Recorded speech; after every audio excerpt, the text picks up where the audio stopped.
I want to catch up with District 124 representative in the Georgia State House of Representatives, Henry Wayne Howard. I know that he is a man who needs no introduction. Representative Howard has been serving this area under the Golden Dome for more than a decade now. And Representative Howard, first of all, welcome to the Means Report and thank you for your service to our state. Well, you're welcome, and thank you to the Brad Means and the Means Report for having me over and allowing me to talk to the community and talk to you as well. Well, it is a privilege for sure, and I run into all members of the Howard family every week when you record Parade of Quartets. Yeah. And going back to April, I stopped seeing you a lot of times, and reports were slowly coming out that something was going on health-wise, that Yes. you had been hospitalized, that Right. it was not life-threatening, but that it was serious. Representative Howard, tell us what you've been going through and where things are today. Well, I've battled with kidney failure for the last 2 years. I'm on the kidney list. And somewhere in March of this year, my feet began to hurt me very much. And I went to Piedmont Hospital emergency room, and this was non-related to my kidney disease, but my feet, they diagnosed me with a ailment called peripheral artery disease. To my understanding, that was the reason that they decided that my best bet, I agreed with them, to go on and take one of my limbs, and we went on and took another limb because it spread throughout my lower extremities. They were worried that if those legs had stayed on, that this would take over your whole body. Take over your whole body, right, exactly. And so you had to make the tough decision to agree or disagree with the doctors. You did agree to have both legs amputated. Yes. First of all, I cannot imagine. I'm so sorry that you are going through this. And as I mentioned, there was sort of this radio silence about Representative Howard. No one knew. Did you want to keep this very close to the vest, family only? Well, we didn't know exactly what all was going on ourselves. So I was not in good shape. So we were, I want to thank the public for allowing me to have the privacy that I needed in order to get through this. And but we were also,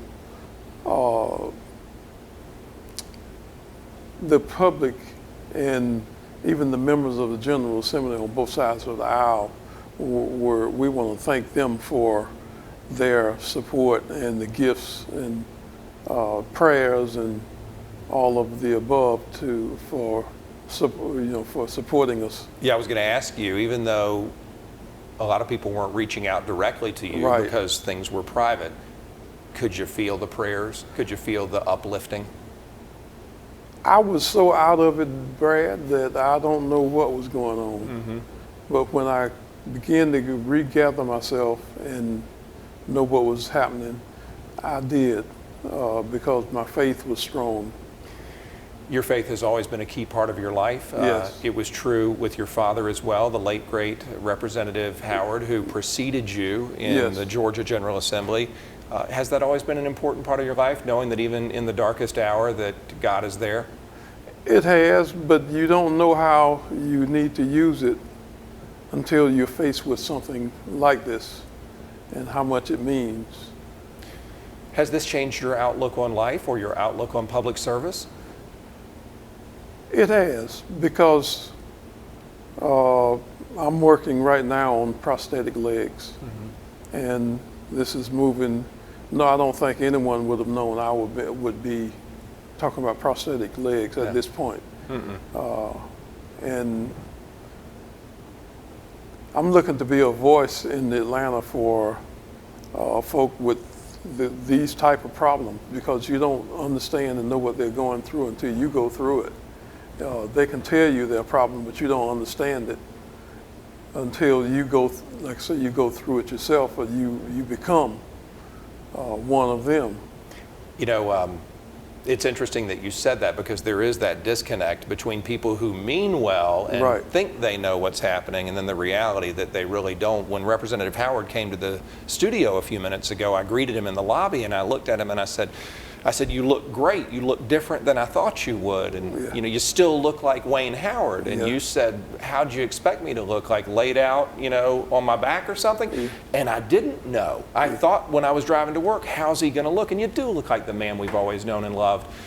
Have you, I know we're just 6 months into this, but have you seen the way that the state of Georgia rehabilitates people with needs like yours, or the way that the institutions operate that help you recover? And if so, what can we do at the state level to help those institutions be better, so that people who are in your situation get the treatment they need? Yeah, this not only relates to someone that's disabled by losing a limb or whatever, but the disability. There are so many folk out there with disabilities and seniors. When you approach, you know, we want to look at how seniors or folk with disabilities are being treated when they approach, or they have to go into a facility.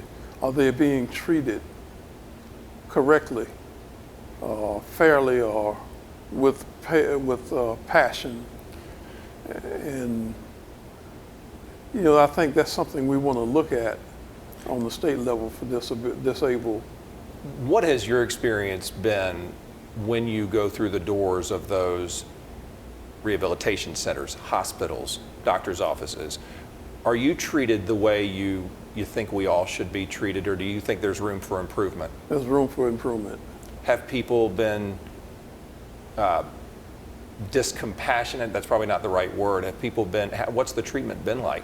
I think it depends on the facility. You know, some facilities are passionate, and they have great staff, and they really look, you know, believe in the patient care.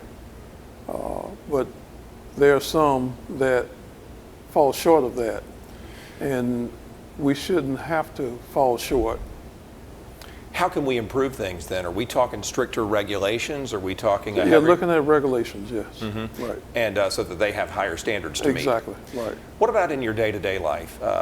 Accessibility to the places that a lot of us take for granted. How have you found that? For me, it has not been a problem yet. But you know, before I was into this, I've seen folk in wheelchairs or mobile units where they were trying to get across a sidewalk or get past a curve, and they couldn't get by. Yep, I've seen it. Yeah, and you look at them while you're driving, and you say, what? How are they going to do that?